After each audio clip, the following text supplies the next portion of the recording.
My name is Lauren. I am 28, and I live alone in a tiny apartment in Chicago.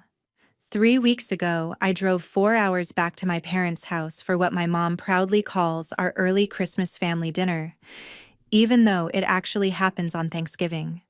She said it was more convenient that way. Everyone was off work. Everyone could be together. I almost turned the car around twice on that drive, but guilt is a powerful fuel, so I showed up with a homemade pumpkin pie and a smile that did not reach my eyes. Dinner was loud, chaotic, football on the TV, everyone talking over each other, acting like this was some Hallmark special. Then, when the plates were cleared, my mom stood up and clapped her hands for attention like she was hosting an award show. She pulled out a bag full of wrapped gifts and started handing them out one by one, going around the table. My dad got a new golf shirt. My uncle got his favorite expensive wine. My sisters got cute personalized things, little bracelets and a spa certificate. People were laughing, saying thank you, hugging her. I waited because of course there had to be something for me too.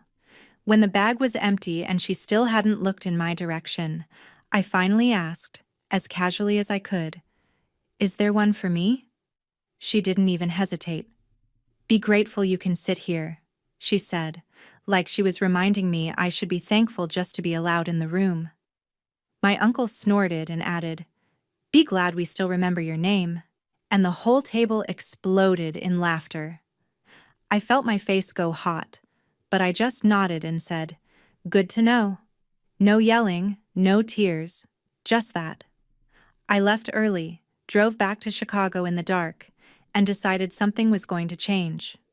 Because 2 weeks later, those same people who laughed at me were at my door, pounding on it and begging me to talk. And that is when the real story started. When I got back to Chicago that night, I dropped my keys on the counter, put the pumpkin pie in the trash, and just sat on the kitchen floor staring at my phone. Part of me wanted to send a long message in the family group chat, telling them exactly how they had humiliated me, but I knew how that would go. They would say I was being dramatic, that it was just a joke, that I should be grateful they even invited me. So instead, I texted Mia, my best friend. She called me within 30 seconds. I told her everything, from the fake smiles to my mom's line about being grateful I could sit there, to my uncle's little, "still remember your name," jab. There was a long silence on the line, and then Mia said, very calmly, "Lauren, that's not normal. That's not just rude. That's mean. They don't respect you at all." Hearing someone else say it out loud made something click in my chest. I pulled up my banking app while we were still talking and started scrolling. Gym membership, charged every month. Streaming services under my name that I barely used because I was always working. Amazon Prime, family plan, random tickets, food orders, Ubers. All those little, "Can you put it on your card? I'll pay you back later." Moments that never turned into anything. It hit me that for years I had quietly been the invisible financial backbone of that close family they were so proud of posting online. They could sit there and make jokes about me, but they had no problem letting my card run on file like I was their personal sponsor. Mia said, "What if you just stopped paying? What if you let them feel what it's like to actually lose you?" The idea scared me and thrilled me at the same time. That weekend, I sat down with my laptop and a notebook and made a list. Mom's yoga and gym membership. Dad's streaming subscriptions and Prime. Little sister's last-minute theme park tickets. Concerts. Gas money. Every auto pay that had my name on it and their comfort attached to it. Then I started canceling. Click. Cancel membership. Click. Turn off auto renewal. Click. Remove card. With every confirmation email that hit my inbox, I felt a little bit lighter. I didn't write some big dramatic announcement in the group chat. I just let the systems they depended on quietly stop. A few days later, my mom called me while I was on my lunch break. No hello, no how are you, just, "Lauren, My gym card got declined this morning. Did something happen with the payment? I swallowed my nerves and said, Yeah, I canceled it. You'll need to set it up in your own name. She sounded offended. You know I go to those classes for my health. You know I count on that. I answered, You also know what you said to me at dinner. I'm done paying for people who can laugh at me like that. She gasped like I had slapped her. My dad called later that night because the streaming wasn't working. It says we need to update the payment, he complained. You must have messed something up. I said, I didn't mess anything up. I just stopped paying. You're adults. You can handle your own bills. He got quiet, then snapped. Family takes care of each other, Lauren. I said, Exactly. That goes both ways. After that, the group chat started blowing up. Little passive-aggressive messages about how some people forget where they came from, and money isn't everything, but some folks think it is. I muted the chat. I decided I wasn't going home for Christmas, no matter how many guilt trips they tried. For the first time in my life, I chose not to play the role they had written for me. I thought they would sulk, maybe talk trash about me at the country club, and eventually move on. I underestimated how much they depended on me, not just for money, but for control. Because the more their subscriptions and comforts started falling apart, the more desperate they became, and that is how I ended up with my entire family on the other side of my apartment door, pounding and screaming to be let in. The first real wave hit a few days after I canceled everything. I was at my desk trying to focus on a campaign brief, half reading the same sentence over and over, when my phone started buzzing nonstop. At first, it was just the family group chat lighting up like a fire alarm. My mom sent a long paragraph about how some people forget who raised them, and how she was deeply hurt that I would attack her health by canceling the gym. She made it sound like I had taken away prescription medication, not turned off a membership that was being billed to my card. There was a line about how yoga was the only thing keeping her sane, as if I was personally responsible for her mental stability. My dad followed with his usual lines about sacrifice and family duty, throwing in that classic, "You wouldn't have your fancy job in Chicago if it weren't for us," which he always said anytime money came up, like my degree and career were items on a bill I hadn't finished paying. Then my sisters jumped in with emojis and side comments. One of them wrote, "Imagine choosing Netflix over your own mom," which was ironic, considering I had canceled Netflix too, and they were the ones using it way more than I ever did. The other sent a message that said, "You've changed so much. You used to be nice," followed by a crying emoji and a broken heart. It was the same script as always, just louder and in a group thread. I stared at the chat for a minute, feeling my chest tighten, then hit mute again and put my phone face down on my desk. I could feel the notifications still rolling in, vibrating every few seconds, like the phone itself was anxious. 10 minutes later, Mia sent me screenshots from Instagram. "You seeing this?" she wrote. My younger sister had posted a black background with white text that said, "Some people will cut off their own blood over money. Remember who was there before your paycheck," with a broken heart emoji and a little praying hands icon. She did not tag me, but she did not need to. Half our extended family follows both of us. My mom commented under it with, "So sad but true. Love you, baby. Some people lose their way." And a few cousins replied with, "Family over everything. Money can't buy loyalty," and "People change when they move to the city." Someone even dropped a, "You guys are the strongest family I know," which would have been funny if it didn't sting so much. I felt my stomach twist as I scrolled through the comments. They were rewriting the story in real time, turning themselves into victims and me into some cold-hearted villain who had abandoned them for cash and skyline views. None of them mentioned the part where my mom told me to be grateful I was allowed to sit there, or where my uncle made my name into a punchline. None of them talked about the years of, "Can you just put it on your card?" moments that were apparently invisible. I locked my phone, set it aside, and just sat there for a while, listening to the hum of the office and the tap of other people's keyboards. I realized I'd spent my whole life terrified of being called ungrateful, so I kept overgiving to prove I wasn't. And here I was, finally saying no, and they were slapping that exact label on me anyway. That night, instead of crying like I normally would have, I opened my laptop at my kitchen table and went back to my banking app. If they wanted to talk about sacrifice and responsibility, fine. We could talk about numbers, the one language that doesn't care about guilt or manipulation. I pulled up 5 full years of transactions and started filtering.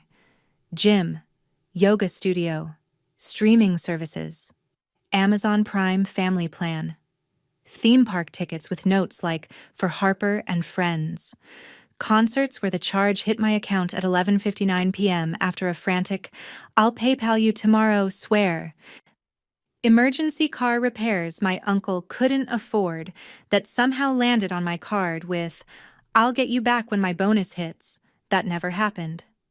Restaurant bills where I picked up the check because "you make more than us, it's no big deal," said half-jokingly, but accepted very seriously.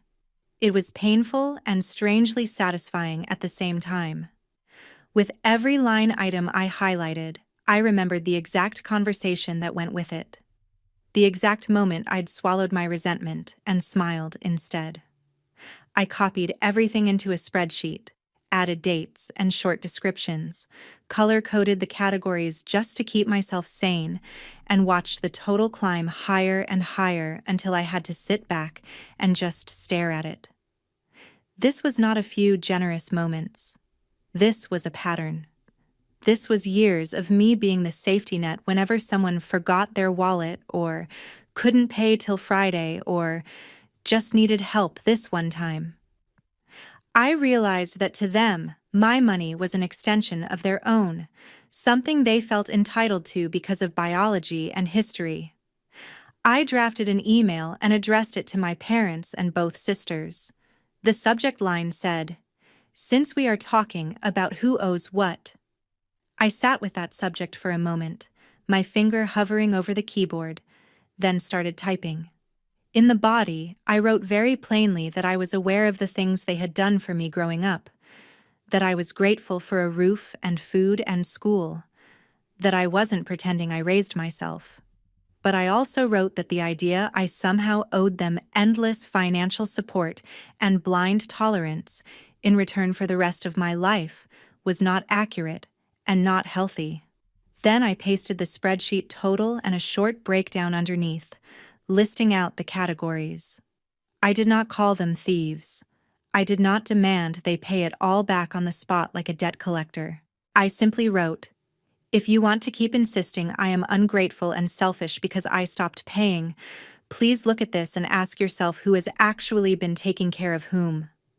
My hands were shaking when I hit send, my heart pounding like I had just jumped into cold water, but it also felt like dropping a load I had been carrying for years, a bag I didn't realize had gotten that heavy.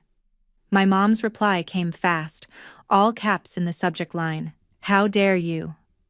The body was a wall of text where she called my list manipulative and cruel, said only a heartless person would throw money in her parents' faces, and accused me of trying to put a price on her love and sacrifices. She turned every example into a story about how hard things had been for them and how ungrateful I was for making them feel small. She ended with, "I am so ashamed of who you have become," and a line about how she didn't even recognize me anymore. Then she blocked me on Facebook. I know she blocked me because Mia texted me another screenshot not even an hour later.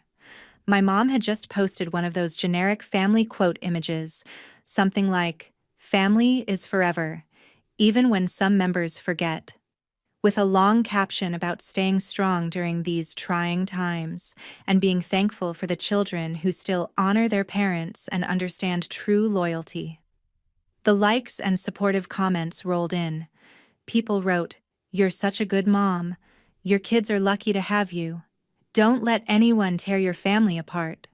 Without knowing they were cheering for someone who had weaponized the word grateful against her own child at the dinner table. None of those people knew that every one of her comforting little Netflix nights and yoga mornings had been quietly paid for by the daughter she had humiliated in front of everyone. I lay in bed that night staring at the ceiling, angry, shaking, but under the anger there was a strange clarity, this sharp, clean feeling. They were not going to wake up one day and suddenly see me differently on their own. They were invested in this version of me, the difficult, ungrateful city daughter who owed them everything and gave them endless reasons to complain. The only thing I could control was what I gave them access to. My money, my time, my energy, my silence. As Christmas crept closer and more of their comforts shut off or demanded new payment methods, the tone of their messages changed. The passive-aggressive posts became fewer, the calls became more frantic, and the guilt trips turned into actual panic. They stopped just sniping at me online and started scrambling in real life, trying to patch the holes where my support used to be. And that was when their entitlement boiled over into something much louder, much uglier, and much harder to ignore, the kind of desperation that doesn't stay on screens but shows up right outside your front door. 2 weeks after that Thanksgiving dinner, I was in my apartment on a Saturday afternoon, half watching some random YouTube video and trying not to think about my family at all, when the buzzer rang. At first I thought it was a delivery, but I hadn't ordered anything. Then my phone lit up with my dad's name. I let it go to voicemail. A second later, my mom started calling. Then the buzzer went off again, longer this time, like someone had leaned on it. My stomach dropped. I walked to the intercom and pressed the button just enough to hear the noise from the lobby. That's when I heard my mom's voice echoing up through the stairwell, loud and shrill. "Lauren, we know you're home. Buzz us in." There was this fake, cheerful tone to it, like she was trying to sound normal for whoever might be listening, but underneath it was pure anger. I froze for a second, then quietly checked the hallway through my peephole. A couple minutes later, I saw them. My mom and dad standing outside my apartment door, clearly having sweet-talked some other tenant into letting them into the building. My mom was holding a shiny red gift bag with tissue paper bursting out of it like she was in a commercial. My dad had a couple of smaller bags hooked around his wrist. My phone started ringing again on the table behind me. I let it ring. My mom knocked politely at first. 3 light taps. "Lauren, honey, open up. We brought you something. We just want to talk before Christmas," she called out, loud enough that anyone on the floor could hear. I took a breath, walked closer, but didn't unlock the door. "I don't want to talk right now," I said through the wood. "You need to leave." The switch in her voice was instant. The fake sweetness cracked. She knocked harder, the bags rustling.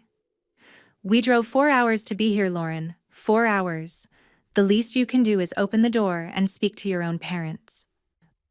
My dad chimed in, his voice already annoyed. "This is ridiculous. We're not doing this through a door. Open it." I repeated, "No. You don't get to humiliate me, mock me, and then show up with gift bags like that fixes anything. You need to go." There was a pause, and then the knocking turned into full-on pounding. My mom's voice rose, shaky and dramatic. "Do you hear yourself? This is what that city has done to you. You think you're better than us now?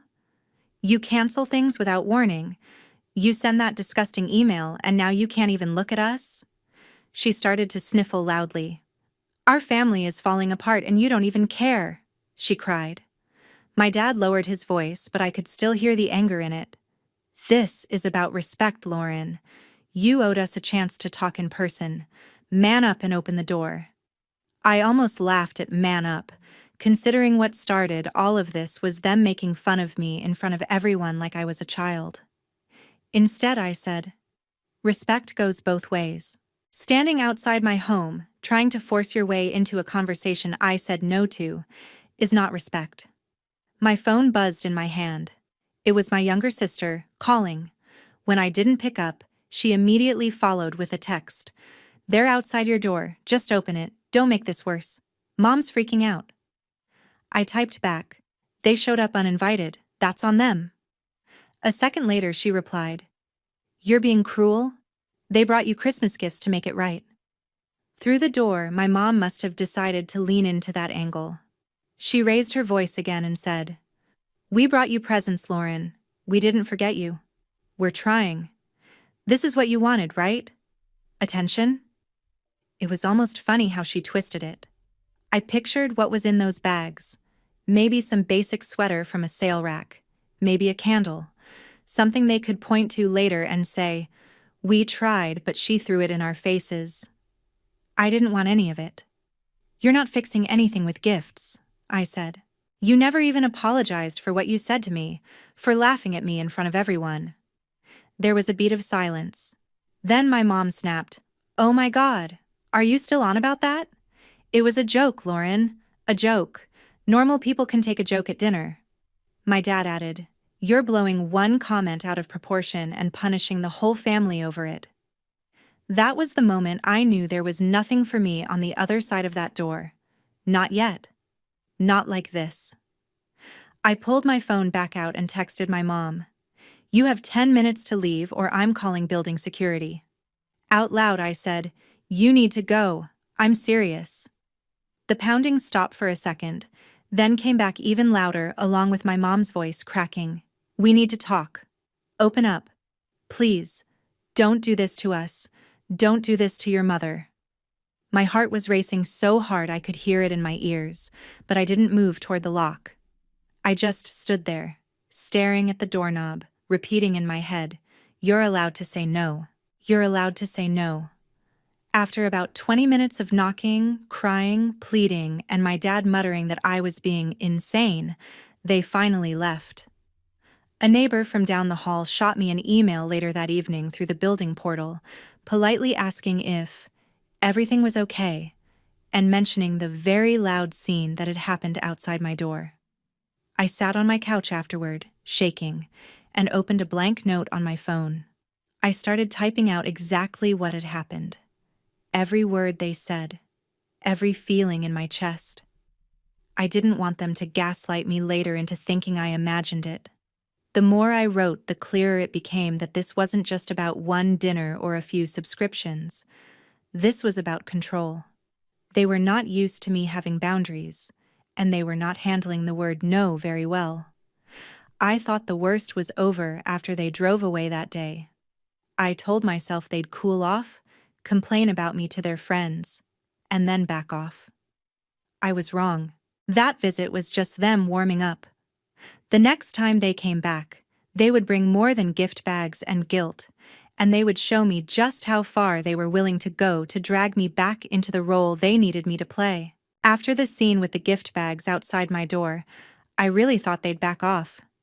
For a few days, it was almost peaceful. The family group chat slowed down to vague quotes about forgiveness and praying for people who lose their way. I muted it, focused on work, grabbed coffee with Mia, tried to sleep without hearing my mom's "Be grateful you can sit here" in my head.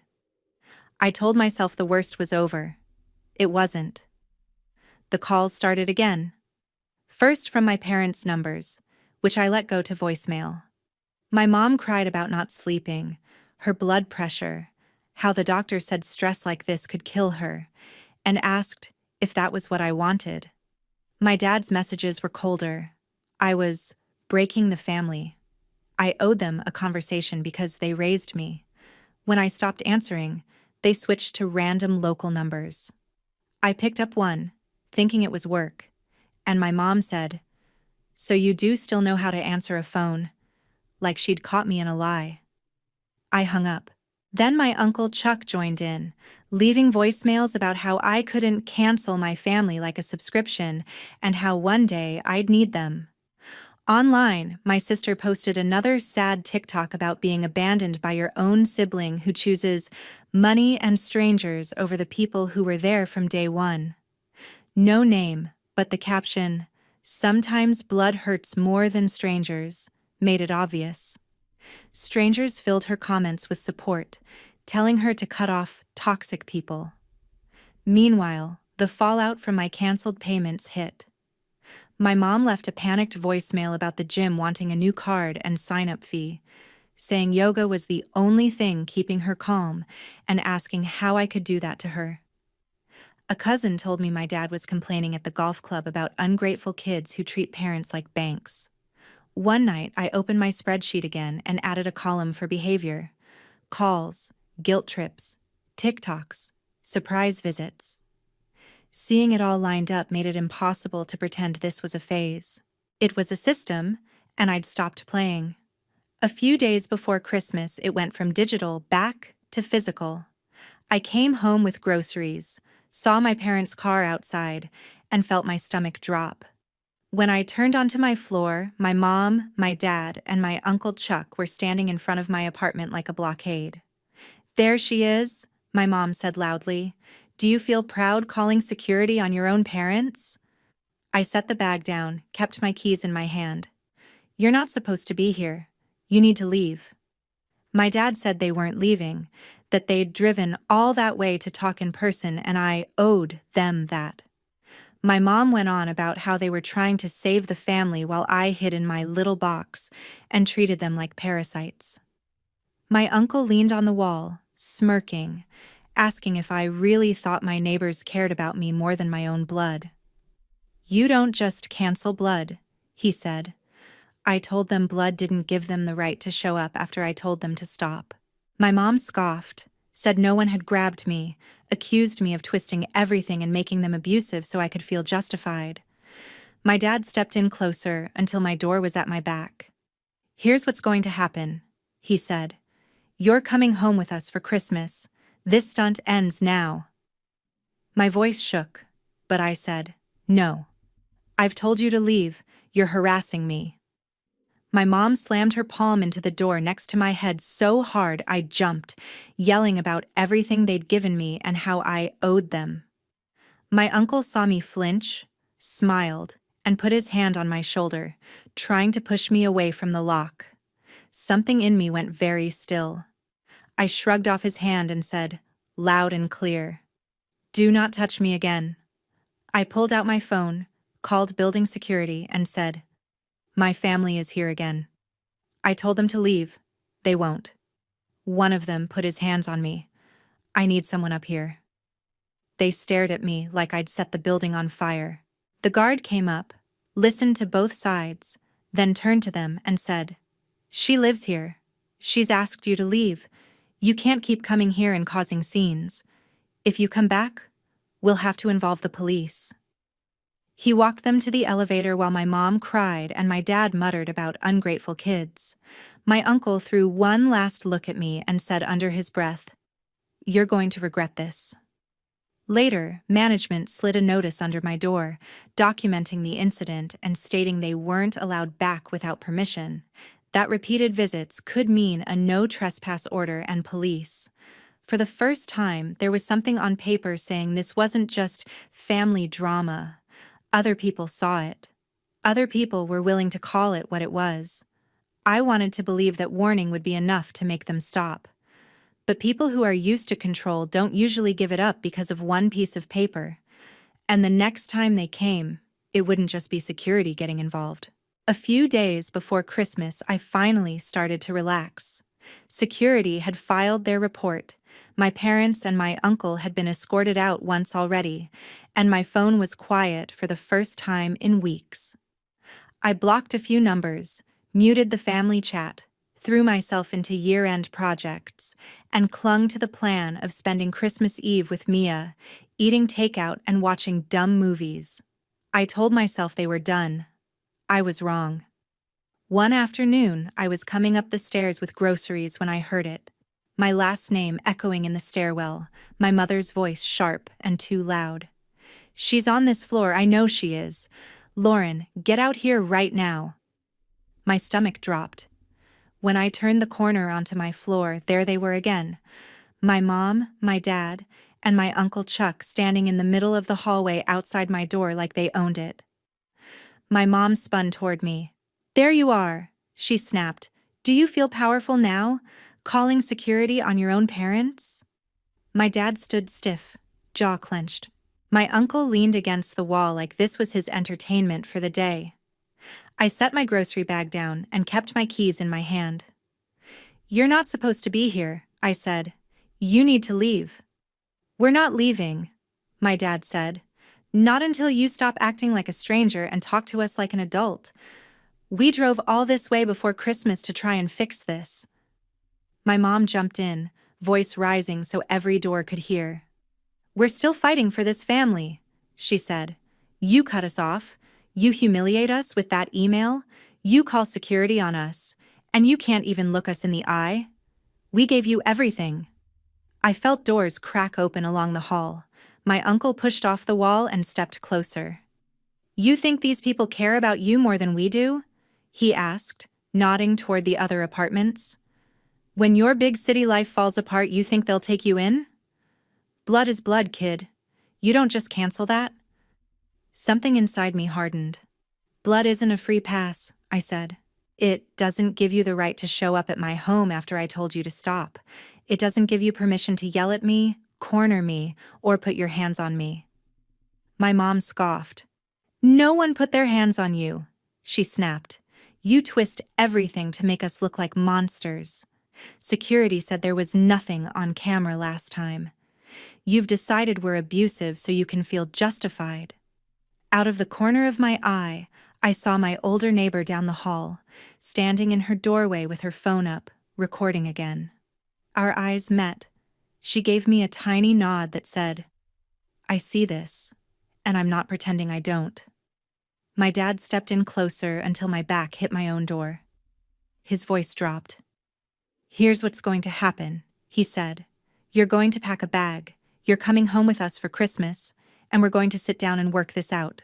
This stunt with the cancellations and getting security involved ends now. My hands were shaking, but my answer came out clear. No, I'm not going anywhere with you. I've told you to leave me alone. You keep coming back. You are harassing me.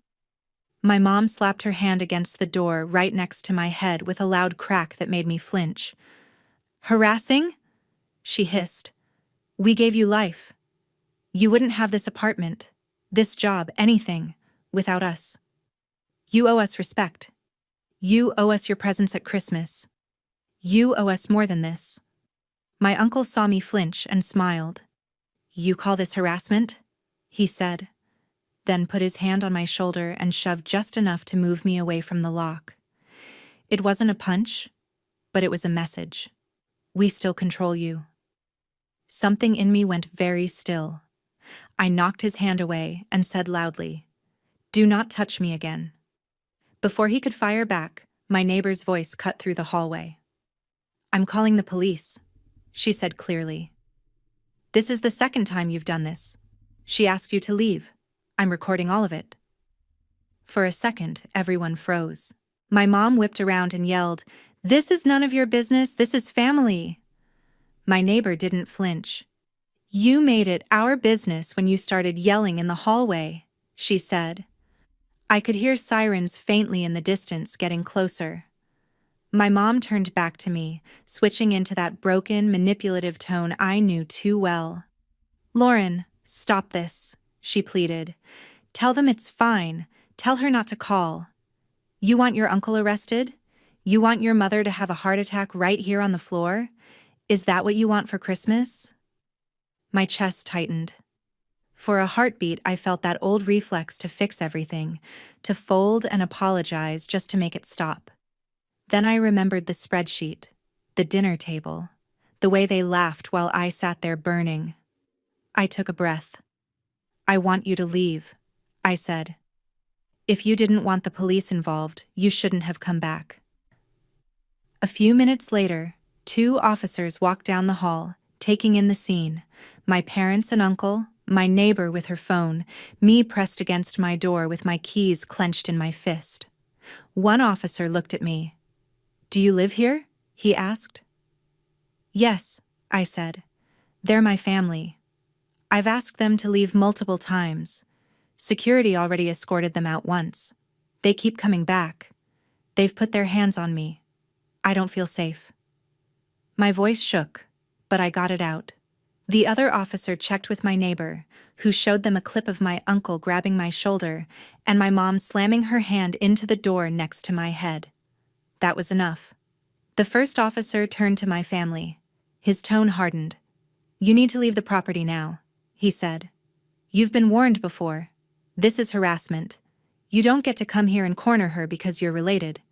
If you come back or contact her like this again, she can pursue a restraining order and charges." My mom started sobbing about concerned parents. My dad argued about his rights as my father. My uncle muttered about soft cops and disrespectful kids. The officers didn't care. They pulled my uncle aside, took his ID, and wrote him a citation, explaining exactly what it meant. He stood there red-faced while the officer told him he was officially on record for harassing his niece. Watching that man, the one who had laughed at me my entire life, stare at the ground while someone in authority told him he was the problem did something to me. For once, I wasn't the one being shamed in front of everyone. As they walked them toward the elevator, my mom clutched her chest, saying she felt dizzy, that the stress was too much. The officer offered an ambulance. My dad said he'd take her to the hospital himself. Later, I heard her blood pressure had spiked, and she spent the night in the ER, that my dad was furious about the hospital bills and the citation, that my uncle was suddenly a lot quieter at the bar where he used to brag about our perfect family. After they left, management slipped a notice under my door, confirming the incident, stating that my parents and uncle were not allowed back on the property without prior permission, and reminding me I could pursue a restraining order if I chose. A cousin texted me, "People are talking. I saw a video of your mom and uncle yelling in your hallway. You okay?" I stared at it for a second, then replied, "I'm okay. Better than before." For the first time, the consequences of their behavior were landing on them instead of me. And as Christmas passed in total silence between us, that silence felt less like punishment and more like space. Space where I could finally start imagining a life that wasn't built around managing their chaos. In the weeks after Christmas, the silence from my family felt unreal. I kept waiting for another explosion, another surprise visit, another wall of guilt-soaked texts, but nothing came. No Merry Christmas, no Happy New Year, not even a passive-aggressive quote with my name implied between the lines. At first, it felt like standing in a room right after a fire alarm cuts off. My body still braced for noise that wasn't there. Slowly, it started to feel like something else. Space.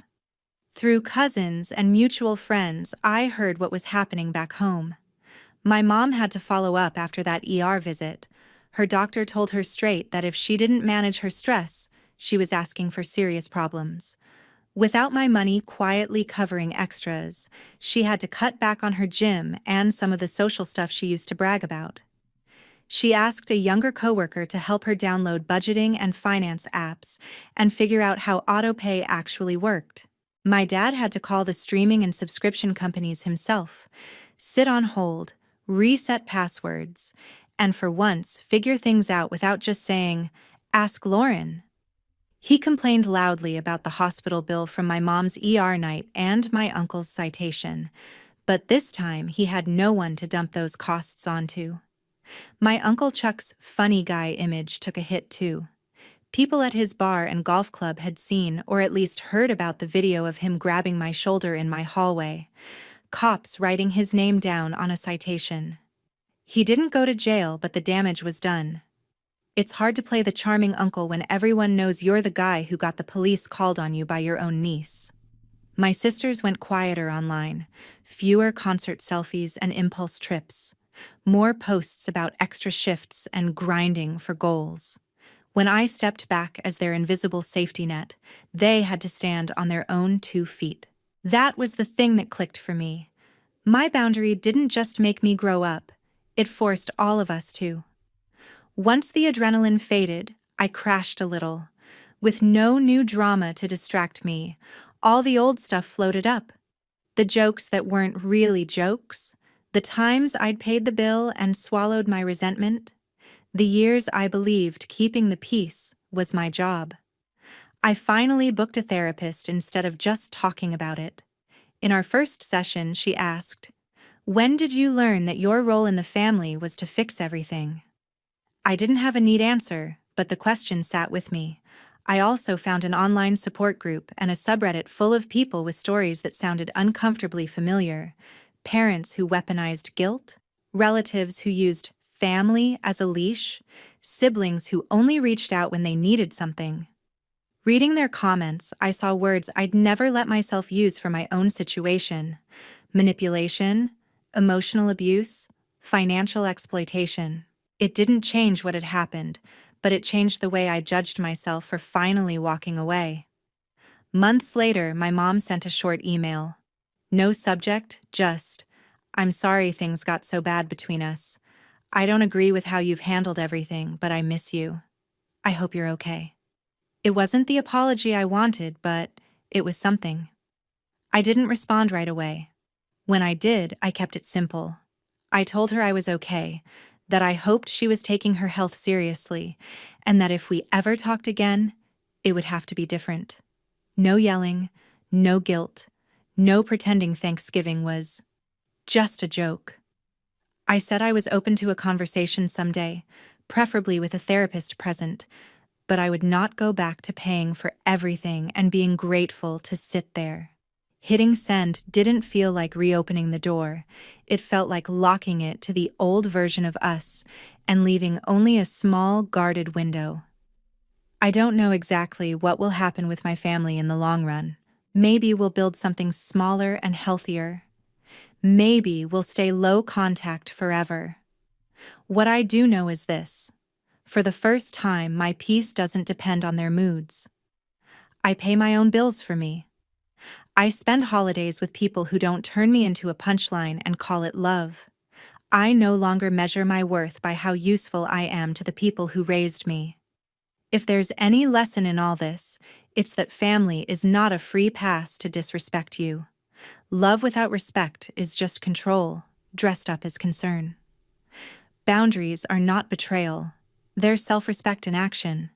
And sometimes the most satisfying revenge isn't slamming a door, it's walking away, letting people finally feel the consequences of their own behavior, and building a life where you're not grateful just to be allowed in the room, but genuinely glad to stand on your own. Have you ever had to choose your own sanity over your family's approval? And if you haven't yet, what line would they have to cross for you to finally say, "Enough"?